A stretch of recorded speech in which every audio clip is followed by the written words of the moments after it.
ಕರ್ನಾಟಕದ ರಾಜರುಗಳಲ್ಲಿ ಕೆಲವರು ಸ್ವತಃ ಕವಿಗಳೂ ಇದ್ದರು. ಗಂಗರ ಮಂತ್ರಿಯಾದ ಚಾವುಂಡರಾಯ,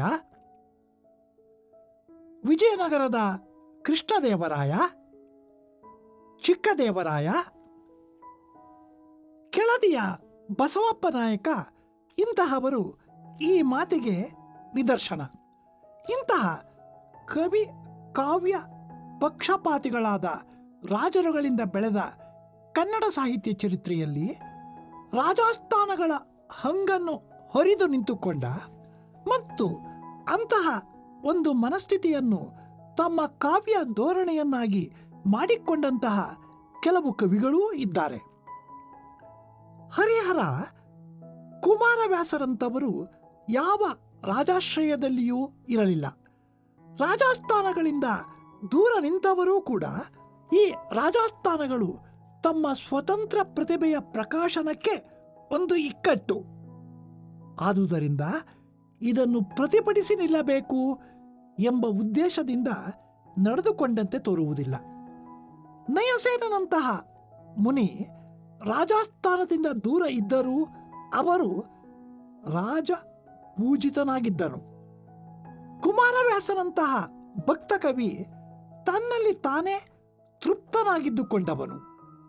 ಇವನಿಗಿಂತ ಮೊದಲಿಗನಾದ ಹರಿಹರ ಇಂದ್ರ, ಚಂದ್ರ, ದೇವೇಂದ್ರನೆಂದು ರಾಜರನ್ನು ಹೊಗಳುವ ಪ್ರವೃತ್ತಿಯನ್ನು ವಿರೋಧಿಸಿದರೂ ರಾಜಾಸ್ಥಾನದ ಹಂಗನ್ನು ಹರಿದುಕೊಂಡು ಹಂಪೆಯ ವಿರೂಪಾಕ್ಷನ ಸನ್ನಿಧಿಯಲ್ಲಿ ನಿಂತರೂ ಇದಕ್ಕೆ ಮುನ್ನ ಅವನು ಹೊಯ್ಸಳ ರಾಜರ ಆಸ್ಥಾನದಲ್ಲಿ ಕೆಲವು ಕಾಲ ಕರ್ಣಿಕನಾಗಿ ಕೆಲಸ ಮಾಡಿದ್ದನೆಂದು, ಅಲ್ಲಿನ ಕೈಂಕರ್ಯದಿಂದ ಬೇಸತ್ತು ಹಂಪೆಗೆ ಬಂದನೆಂದೂ ತಿಳಿಯುತ್ತದೆ. ಹರಿಹರ ಕೇವಲ ಕರ್ಣಿಕನಾದದ್ದರಿಂದ ಅನೇಕ ಬಗೆಯ ಕಿರುಕುಳಗಳಿಂದಾಗಿ ಆತನಿಗೆ ರಾಜರ ಆಸ್ಥಾನಗಳ ಬಗೆಗೆ ದ್ವೇಷ ಬಂದಿರಬಹುದು. ಒಂದು ವೇಳೆ ಅವನು ಉನ್ನತವಾದ ಅಧಿಕಾರದಲ್ಲಿದ್ದು ಅವನಿಗೆ ರಾಜರ ಆಶ್ರಯ ಪ್ರೋತ್ಸಾಹಗಳು ದೊರೆತು ಅವನು ಅಲ್ಲಿಯೇ ನಿಲ್ಲುವಂತಹ ಸಂದರ್ಭ ಒದಗಿದ್ದ ಪಕ್ಷದಲ್ಲಿ ಅವನ ಕಾವ್ಯ ಮಾರ್ಗ ಯಾವ ದಿಕ್ಕನ್ನು ಹಿಡಿಯುತ್ತಿತ್ತೋ ಹೇಳಲು ಬಾರದು. ಹರಿಹರನಿಗೆ ಅಲ್ಲಿ ಒದಗಿದ ಪ್ರತಿಕೂಲ ಪರಿಸ್ಥಿತಿಗಳಿಂದ ಬಂದ ಬೇಸರದಿಂದಾಗಿ ಅದೃಷ್ಟವಶಾತ್ ಕನ್ನಡ ಸಾಹಿತ್ಯಕ್ಕೆ ವಚನಕಾರರ ಅನಂತರದ ಅಭಿವ್ಯಕ್ತಿಯಲ್ಲಿ ಒಂದು ಬಗೆಯ ಪ್ರತಿಕ್ರಿಯಾತ್ಮಕವಾದ ರೊಚ್ಚು ಬಂದದ್ದು ಒಳ್ಳೆಯದೇ ಆಯಿತು. ಆತನ ಶಿಷ್ಯನಾದ ರಾಘವಾಂಕನು ಇದೇ ಸ್ವತಂತ್ರ ಪರಿಸರದಲ್ಲಿ ಬೆಳೆದರೂ ಅವನು ರಾಜಾಸ್ಥಾನಗಳಲ್ಲಿ ಮನ್ನಣೆ ಪ್ರತಿಷ್ಠೆಗಳನ್ನು ಗಳಿಸಿಕೊಳ್ಳುವ ಆಸಕ್ತಿಯಿಂದ ದೂರವಾಗಲಿಲ್ಲ. ಅವನು ಹರಿಹರನ ಜೊತೆಗೆ ಹಂಪೆಯ ವಿರೂಪಾಕ್ಷನ ಸನ್ನಿಧಿಯಲ್ಲಿ ಇದ್ದರೂ ಓರಂಗಲ್ಲಿಗೆ ಹೋಗಿ ಕಾಕತೀಯ ಪ್ರತಾಪರುದ್ರದೇವನ ಆಸ್ಥಾನದಲ್ಲಿ ತನ್ನ ಮೀಸಲುಗವಿತೆಯಾದ ವೀರೇಶ ಚರಿತೆಯನ್ನು ರಚಿಸಿ ಅಲ್ಲಿನ ಕವಿಗಳನ್ನು ಸೋಲಿಸಿ ಸನ್ಮಾನಿತನಾದನು ಎಂಬುದಕ್ಕೆ ಆಧಾರಗಳಿವೆ. ಹರಿದಾಸ ಪರಂಪರೆಯ ಪ್ರಮುಖರಾದ ಶ್ರೀಪಾದರಾಯರು ಮುಳುಬಾಗಿಲಿನ ಮಠಾಧೀಶರಾಗಿದ್ದರೂ ವಿಜಯನಗರದ ರಾಜರ ಮೇಲೆ ತಕ್ಕಷ್ಟು ಪ್ರಭಾವವನ್ನು ಇರಿಸಿಕೊಂಡಿದ್ದರು. ಈ ಕೆಲವು ಸಂಗತಿಗಳನ್ನು ನೋಡಿದರೆ ಕನ್ನಡ ಸಾಹಿತ್ಯಕ್ಕೂ ಕರ್ನಾಟಕದ ರಾಜಮನೆತನಗಳು ಅಥವಾ ರಾಜಾಸ್ಥಾನಗಳಿಗೂ ಇರುವ ಗಂಟು ನಂಟುಗಳ ಸ್ವರೂಪ ಸ್ಪಷ್ಟವಾಗುತ್ತದೆ. ಒಂದು ಸ್ವಾರಸ್ಯವಾದ ಸಂಗತಿ ಎಂದರೆ 10ನೇ ಶತಮಾನದ ವೀರಯುಗದ ಕವಿಗಳಲ್ಲಿ ಇಲ್ಲದ ಒಂದು ಕೆಚ್ಚು 12ನೇ ಶತಮಾನದ ಅನಂತರದ ಭಕ್ತಿಯುಗದ ಕವಿಗಳಲ್ಲಿ ಕಾಣಿಸಿಕೊಂಡಿದೆ. ರಾಜರ ಆಶ್ರಯವನ್ನು ನೇರವಾಗಿ ತಿರಸ್ಕರಿಸುವ ಅಥವಾ ತಟಸ್ಥವಾಗಿ ನಿಲ್ಲುವ ಮನೋಧರ್ಮವನ್ನು ಹರಿಹರ, ಕುಮಾರವ್ಯಾಸ, ಲಕ್ಷ್ಮೀಶ, ಷಡಕ್ಷರಿ ಇಂತಹ ಭಕ್ತಿ ಕವಿಗಳಲ್ಲಿ ನಾವು ಕಾಣಬಹುದು. ಮತ್ತು ಎಲ್ಲೆಲ್ಲಿ ರಾಜಾಸ್ಥಾನಗಳ ಆಚೆ ಸಾಹಿತ್ಯ ನಿರ್ಮಿತಿಯಾಗಿದೆಯೋ ಅಲ್ಲೆಲ್ಲ ಅದು ಬಹುಮಟ್ಟಿಗೆ ಜನಸಾಮಾನ್ಯಕ್ಕೆ ಹತ್ತಿರವಾಗಿದೆ ಎಂಬುದು ಗಮನಿಸಬೇಕಾದ ಸಂಗತಿಯಾಗಿದೆ. ಕವಿಗಳ ಪ್ರಕಾಶನಕ್ಕೆ ರಾಜಾಸ್ಥಾನಗಳು ಅವಶ್ಯಕವಾಗಿದ್ದ ಕಾಲಗಳಲ್ಲಿ ಕವಿಗಳು ತಮ್ಮ ಕಾವ್ಯ ಸಾಮರ್ಥ್ಯವನ್ನು ರಾಜರುಗಳ ಋಣಕ್ಕೆ ಮಾರಿಕೊಳ್ಳದಿದ್ದರೂ ತಮ್ಮ ಕಾವ್ಯಗಳ ಮೂಲಕ ತಮಗೆ ಆಶ್ರಯ ನೀಡಿದ ರಾಜರನ್ನು ಸಂತೋಷಪಡಿಸಬೇಕೆಂಬ, ತಾವು ಕೃತಜ್ಞರಾಗಿ ಇರಬೇಕೆಂಬ ಭಾವನೆಯನ್ನು ಸಹಜವಾಗಿಯೇ ಪ್ರಕಟಿಸಿದ್ದಾರೆ. ಹೀಗೆ ಪ್ರಕಟಿಸುವ ಒಂದು ವಿಧಾನವೆಂದರೆ ತಮ್ಮ ಕೃತಿಗಳನ್ನು ರಾಜರಿಗೆ ಅಂಕಿತ ಮಾಡುವುದು. ಇನ್ನೊಂದು, ತಮ್ಮ ಕಾವ್ಯದ ಕಥಾನಾಯಕರ ಪಾತ್ರದಲ್ಲಿ ತಮಗೆ ಆಶ್ರಯ ಕೊಟ್ಟ ರಾಜನನ್ನು ಅಭೇದ ಕಲ್ಪಿಸಿ ಕೃತಿಯನ್ನು ರಚಿಸುವುದು. ಈ ಎರಡನೆಯ ವಿಧಾನ ಪಂಪನಲ್ಲಿ ಮೊದಲಿಗೆ ಕಾಣಿಸಿಕೊಳ್ಳುತ್ತದೆ. ತಾನು ಬರೆಯಲು ಎತ್ತಿಕೊಂಡ ಮಹಾಭಾರತದ ಕಥೆಯ ಅರ್ಜುನನ ಪಾತ್ರದಲ್ಲಿ ತನ್ನ ಆಶ್ರಯದಾತನಾದ ಅರಿಕೇಸರಿಯನ್ನು ಸಮಾವೇಶಗೊಳಿಸಿ ಅರ್ಜುನನೇ ಅರಿಕೇಸರಿ, ಅರಿಕೇಸರಿಯೇ ಅರ್ಜುನ ಎಂಬಂತೆ ಕಥೆಯನ್ನು ಪಂಪ ನಿರ್ವಹಿಸಿದ್ದಾನೆ.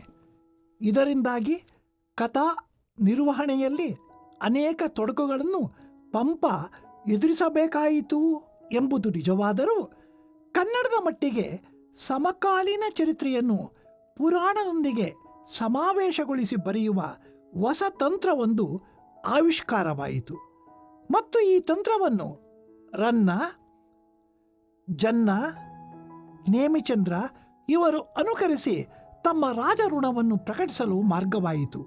ಈ ಬಗೆಯ ರಾಜಭಕ್ತಿ ಪರವಾದ ಸಮೀಕರಣ ತಂತ್ರ ಈ ಕವಿಗಳಿಗೆ ಒಂದು ಬದ್ಧ ಸ್ಥಿತಿಯಾಯಿತು ಎಂದು, ಇದಿಲ್ಲದೆಯೇ ಅವರು ನೇರವಾಗಿ ಬರೆದಿದ್ದರೆ ಅವರ ಕಾವ್ಯ ಸಾಮರ್ಥ್ಯ ಇನ್ನೂ ವಿಶೇಷವಾದ ರೀತಿಯಲ್ಲಿ ಅಶೃಂಖಲವಾಗಿ ಪ್ರಕಟವಾಗಬಹುದಾಗಿತ್ತೆಂದು ಈ ದಿನ ನಾವು ಅಂದುಕೊಳ್ಳಬಹುದು. ಪಂಪ ಭಾರತವನ್ನು, ಕುಮಾರವ್ಯಾಸ ಭಾರತವನ್ನು ಅಕ್ಕಪಕ್ಕದಲ್ಲಿ ಇರಿಸಿಕೊಂಡು ನೋಡಿದರೆ ಈ ಅನ್ನಿಸಿಕೆ ತಕ್ಕ ಮಟ್ಟಿಗೆ ನಿಜವೆಂದು ತೋರುತ್ತದೆ. ಅರಿಕೇಸರಿಯ ಪ್ರೀತ್ಯರ್ಥವಾಗಿ ರಚಿತವಾದ ಪಂಪ ಭಾರತಕ್ಕಿಂತ ಇಂತಹ ಯಾರ ಹಂಗೂ ಇಲ್ಲದ ನೆಲೆಯಲ್ಲಿ ರಚಿತವಾದ ಕುಮಾರವ್ಯಾಸ ಭಾರತ ಅನಿರ್ಬಂಧ ಪ್ರತಿಭೆಯ ಮಹಾಕೃತಿಯಾಗಿದೆ. ಆದರೂ ಪಂಪ ಭಾರತ ಕನ್ನಡದ ಮಹಾಕೃತಿಗಳಲ್ಲಿ ಒಂದೆಂಬುದು ನಿರ್ವಿವಾದ. ಪಂಪನ ವಿಕ್ರಮಾರ್ಜುನ ವಿಜಯ, ರನ್ನನ ಸಾಹಸ ಭೀಮ ವಿಜಯ, ಜನ್ನನ ಯಶೋಧರ ಚರಿತೆ ಇಂತಹ ಕೃತಿಗಳು ಆಯಾ ಕವಿಗಳು ರಾಜಾಸ್ಥಾನಗಳಲ್ಲಿದ್ದು ಬರೆದರೆಂಬ ಕಾರಣದಿಂದ ಕಡಿಮೆಯ ದರ್ಜೆಯವೇನಾಗಿಲ್ಲ. ನಿಜವಾದ ಶಕ್ತಿ ಪ್ರತಿಭೆಗೆ ಇಂತಹ ಯಾವ ಪರಿಮಿತಿಗಳೂ ಬಂಧನವಾಗುವುದಿಲ್ಲ. ಈ ದೃಷ್ಟಿಯಿಂದ ನೋಡಿದರೆ ರಾಜಾಸ್ಥಾನಗಳ ಆಶ್ರಯದಲ್ಲಿ ರಚಿತವಾದ ಕೃತಿಗಳೆಲ್ಲವೂ ಅಂತಹ ಉತ್ಕೃಷ್ಟವಾದವುಗಳಲ್ಲವೆಂದೂ, ರಾಜಾಸ್ಥಾನದ ಆಚೆಗೆ ರಚಿತವಾದ ಕೃತಿಗಳು ಉತ್ಕೃಷ್ಟವಾದವುಗಳೆಂದೂ ಲೋಕಾಭಿರಾಮವಾಗಿ ಮಾತನಾಡುವುದು ತಪ್ಪು. ಹರಿಹರನಂತಹ ಕವಿ ತಾನು ರಾಜರನ್ನು ಹೊಗಳುವುದಿಲ್ಲವೆಂದು ಉದ್ಘೋಷಿಸಿ ರಾಜಾಶ್ರಯದ ಆಚೆಗೆ ನಿಂತಂತೆ ಕಂಡರೂ ಶಿವನನ್ನು, ಶಿವಶರಣರನ್ನು ಮಾತ್ರ ಕುರಿತು ಕಾವ್ಯ ರಚಿಸುತ್ತೇನೆ ಎಂಬ ಧಾರ್ಮಿಕ ದೃಷ್ಟಿಯ ಬದ್ಧ ಸ್ಥಿತಿಗೆ ತನ್ನ ಕಾವ್ಯ ಪ್ರಜ್ಞೆಯನ್ನು ಒಳಗು ಮಾಡಿದನು. ರಾಜಾಶ್ರಯ ಒಂದು ಬದ್ಧ ಸ್ಥಿತಿಯಾದರೆ ಮತಧರ್ಮಕ್ಕಾಗಿ ಕಾವ್ಯ ಬರೆಯುವುದು ಒಂದು ಬದ್ಧ ಸ್ಥಿತಿಯೇ. ಹಾಗೆ ನೋಡಿದರೆ ರಾಜಾಶ್ರಯ ಇಲ್ಲವೇ ಮತಧರ್ಮ ಪ್ರಭಾವ, ಈ ಎರಡು ಪ್ರಬಲವಾದ ಶಕ್ತಿಗಳಿಗೆ ಬದ್ಧರಾಗದೆ ಕೃತಿ ರಚನೆ ಮಾಡಿದವರು ಕನ್ನಡ ಸಾಹಿತ್ಯದಲ್ಲಿ ಯಾರಿದ್ದಾರೆ? ಈ ಎರಡಕ್ಕೂ ಬದ್ಧರಾಗದ ಕವಿಗಳನ್ನು ಕಾಣಬೇಕಾದರೆ ಆಧುನಿಕ ಕನ್ನಡ ಸಾಹಿತ್ಯಕ್ಕೆ ಬರಬೇಕು. ಇದು ಹೇಗಾದರೂ ಇರಲಿ, ರಾಜಾಸ್ಥಾನಗಳಲ್ಲಿ ರಚಿತವಾದ ಕೃತಿಗಳ ಲಕ್ಷಣಗಳನ್ನು ಅದರಿಂದಾಚೆ ರಚಿತವಾದ ಕೃತಿಗಳ ಲಕ್ಷಣಗಳಿಂದ ಬೇರ್ಪಡಿಸಿ ತೋರಿಸಬಹುದು. ಮೊದಲನೆಯದು, ರಾಜಾಸ್ಥಾನದಲ್ಲಿ ರಚಿತವಾದ ಕೃತಿಗಳೆಲ್ಲ ಬಹುಮಟ್ಟಿಗೆ ಮಾರ್ಗ ಸಂಪ್ರದಾಯಕ್ಕೆ ಸೇರಿದವುಗಳು. ಎಂದರೆ ಪ್ರಸಿದ್ಧವಾದ ಪುರಾಣ ಇತಿಹಾಸಗಳ ವಸ್ತುವನ್ನು ಒಳಗೊಂಡು ಪ್ರೌಢವಾದ ಶೈಲಿಯಲ್ಲಿ ರಚಿತವಾದವುಗಳು. ಇದಕ್ಕೆ ಕಾರಣ ಹಿಂದೆ ಆಗಲೇ ನಾವು ಪ್ರಸ್ತಾಪಿಸಿರುವಂತೆ ರಾಜಾಸ್ಥಾನದ ಪಂಡಿತ ಮಂಡಲಿಯ ಆಸಕ್ತಿ ಅಭಿರುಚಿಗಳು. ರಾಜಾಸ್ಥಾನಗಳ ಆಚೆಗೆ ರಚಿತವಾದ ಕೃತಿಗಳ ವಸ್ತುಗಳಲ್ಲಿ ಅಂತಹ ಹೇಳಿಕೊಳ್ಳಬಹುದಾದ ವಿಶೇಷ ಬದಲಾವಣೆಗಳು ಕಾಣದಿದ್ದರೂ ಬರೆಯುವ ರೀತಿಗಳಲ್ಲಿ, ಅಂದರೆ ಜನಕ್ಕೆ ಅರ್ಥವಾಗುವ ಭಾಷೆಯನ್ನು ಬಳಸುವಲ್ಲಿ ಈ ಬದಲಾವಣೆ ಎದ್ದು ಕಾಣುತ್ತದೆ. ಒಟ್ಟಿನಲ್ಲಿ ಕನ್ನಡ ಸಾಹಿತ್ಯ ಚರಿತ್ರೆಯನ್ನು ಗಮನಿಸಿದರೆ ಕರ್ನಾಟಕದ ರಾಜರು ಹಾಗೂ ರಾಜಮನೆತನಗಳು ಕನ್ನಡ ಸಾಹಿತ್ಯದ ಬೆಳವಣಿಗೆಯಲ್ಲಿ ತೀರಾ ಮಹತ್ವದ ಮತ್ತು ಗೌರವಾಸ್ಪದವಾದ ಪಾತ್ರವನ್ನು ವಹಿಸಿದ್ದಾರೆ. ಹೊಸಗನ್ನಡ ಸಾಹಿತ್ಯದ ಕಾಲದಲ್ಲಿ ಸಾಹಿತಿಗಳು ಯಾವ ಬದ್ಧ ಸ್ಥಿತಿಗೂ ಒಳಗಾಗದೆ ಸಾಹಿತ್ಯವನ್ನು ರಚಿಸುವ ನಿರಾತಂಕ ಪರಿಸರದಲ್ಲಿದ್ದಾರೆ. ತಮ್ಮ ಕಾವ್ಯಶಕ್ತಿಯನ್ನು ಯಾವ ಬಹಿರಂಗದ ಪ್ರಭುಶಕ್ತಿಗೂ ಅಧೀನವನ್ನಾಗಿಸದೆ ಬರೆಯಬಲ್ಲೆವು ಎಂಬ ಕೆಚ್ಚು ಇಂದಿನ ಕವಿಗಳಲ್ಲಿ ಪ್ರಕಟವಾಗಿದೆ. ಹಿಂದಿನಂತೆ ಇಂದಿನ ಲೇಖಕರಿಗೆ ಬರೆಯಲು, ಬದುಕಲು ಮತ್ತು ಬರೆದದ್ದನ್ನು ಪ್ರಕಟಿಸಲು ಯಾವ ಆತಂಕಗಳೂ ಇಲ್ಲ. ಕವಿ ಬರೆದದ್ದನ್ನು ಗುರುತಿಸಲು, ಗೌರವಿಸಲು ಹಿಂದಿನಂತೆ ಇಂದು ರಾಜಾಸ್ಥಾನಗಳಿಲ್ಲದಿದ್ದರೂ ಸಾಹಿತ್ಯ ಅಕಾಡೆಮಿಯಂತಹ ಸರ್ಕಾರದಿಂದಲೇ ರಚಿತವಾದ ಸಂಸ್ಥೆಗಳು, ಭಾರತೀಯ ಜ್ಞಾನಪೀಠದಂತಹ ಸ್ವತಂತ್ರ ಶ್ರೀಮಂತ ಸಂಸ್ಥೆಗಳು ಇವೆ. ಹಾಗೆ ನೋಡಿದರೆ ಹಿಂದಿಗೂ ಇಂದಿಗೂ ಏನು ವ್ಯತ್ಯಾಸವಾದ ಹಾಗಾಯಿತು? ಹಿಂದಿನಂತೆ ಇಂದಿನ ಕವಿಗಳಿಗೂ ಗೌರವಿಸುವವರು ಬೇಕು, ಪ್ರಶಸ್ತಿಗಳು ಬೇಕು, ಹಣ ಬೇಕು. ಹಾಗೆ ಗೌರವಿಸುವ, ಪ್ರಶಸ್ತಿಗಳನ್ನು ನೀಡುವ ವ್ಯವಸ್ಥೆ ಇಂದಿಗೂ ಇದ್ದೇ ಇದೆ. ರಾಜಾಸ್ಥಾನವೆಂಬ ರೂಪದಲ್ಲಿ ಅಲ್ಲ, ಜನತೆಯ ಪರವಾಗಿ ಎಂಬ ಹೆಸರಿನಲ್ಲಿ.